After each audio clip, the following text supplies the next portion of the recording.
जय श्री सीताराम।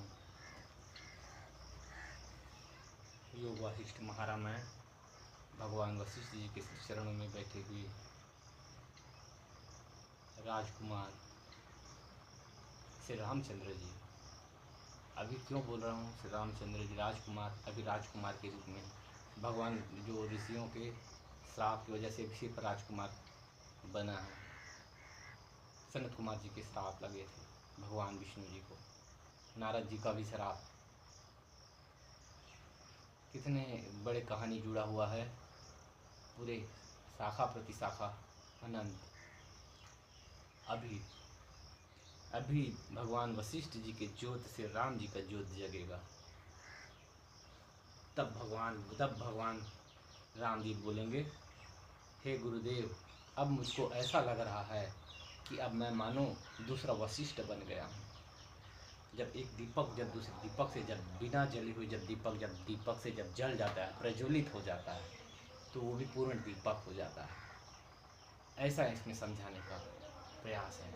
और ये जो है, सच कहूँ तो राम जी अज्ञानी थे। भगवान विष्णु जी ने शरीर लेकर अज्ञानी बन करके मनुष्य बनकर आए।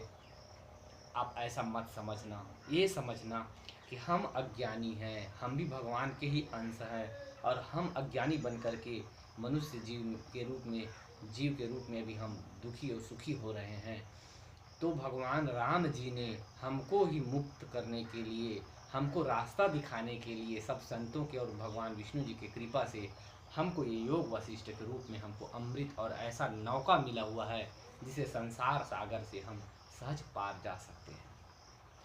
योग वासिष्ठ महारामायण पर स्वामी राम तीर्थ बोलते हैं, स्वामी राम तीर्थ जब अमेरिका गए थे एक बार, तो वहाँ उस समय राष्ट्रपति वहाँ के थे रूजवेल्ट, और चरणों में आकर बैठते हैं। रोज बोलते हैं, राष्ट्रपति व्हाइट हाउस में जो सुख नहीं मिला, प्रधान राष्ट्रपति देश के प्रमुख बनने का जो सुख नहीं मिला, वो इस योगी संत के चरणों में बैठने से मेरे को जो शांति मिला वो अद्भुत है।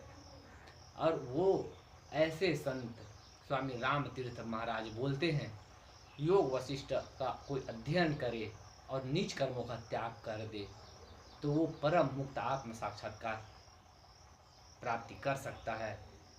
अगर ऐसा नहीं हो तो राम बस अपना गर्दन कटवा देगा।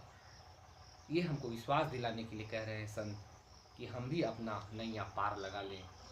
भगवान राम जी ने हमको बताने के लिए, हमारे लिए रास्ता बनाने के लिए ही इतना लीला किया है, ऐसा हमको समझना चाहिए।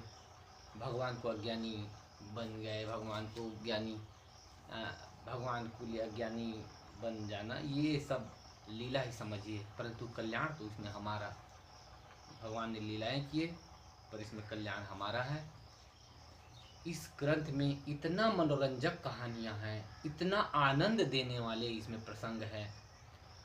अगर कोई पिक्चर बाज लोग को पिक्चर देखने में जितना मज़ा आता है, अगर वो पिक्चर बाज लोग भी यदि धीरे धीरे श्रवण करना शुरुआत कर दे, थोड़ा 2-2 मिनट, तो जितना उनको पिक्चर देखने में रस आता है, बीड़ी बाज को बीड़ी में रस आता है, गुटखा बाज को इतना गुटखा में रस आता है, वो सब छूट जाएगा और अपने मोक्ष के मार्ग ऐसे सरल हो जाएगा। कर्म करते हुए आपको साधु बनने के लिए, सन्यासी बनने के लिए ग्रंथ नहीं कहता है।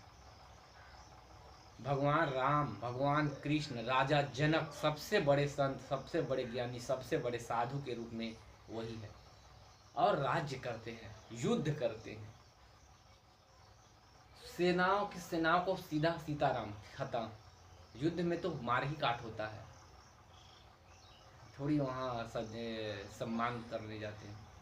युद्ध करते हुए, राज्य करते हुए, पत्नी और संतान करते हुए, सबसे ऊंचा अवस्था में रहने वाले राजा जनक, राम जी, कृष्ण जी, ऐसे इस ग्रंथ से हमको जीवन जीने का और मुक्ति का मार्ग मिल सकता है। तो यदि भगवान की इच्छा हो, कृपा हो, तो इसमें हम 2 शब्द इस ग्रंथ का चर्चा करने के लिए सक्षम हो पाएंगे। अगर भगवान की हमको योग्य ना समझेंगे तो ये नहीं हो पाएगा, बीच में ही रुक सकता है या शुरुआत ही ना हो। अभी तो शुरुआत की बातें कर रहे हैं। तो इसमें ग्रंथ कब इसको बोलते हैं रामचरित, ये है महारामायण, और रामचरित मानस को बोलते हैं उत्तर रामायण। जो 100 करोड़ लिखा गया है। मुझको लगता है कि एक है नींव का ईंट है। ये भगवान राम जी जब 16 साल से भी कम उम्र के थे तब वशिष्ठ जी ने जो उपदेश दिए थे वशिष्ठ जी के और विश्वामित्र जी के सामने, वो ये ग्रंथ है। तो आप सभी तैयार हो जाइए श्रवण करने के लिए। थोड़ा थोड़ा 2-2 5-5 मिनट रोज सुनेंगे, रात में उसको मनन करेंगे और अपना काम धंधा करते रहेंगे और अपने मित्रों को भी शेयर करिए। जय जय श्री सीताराम।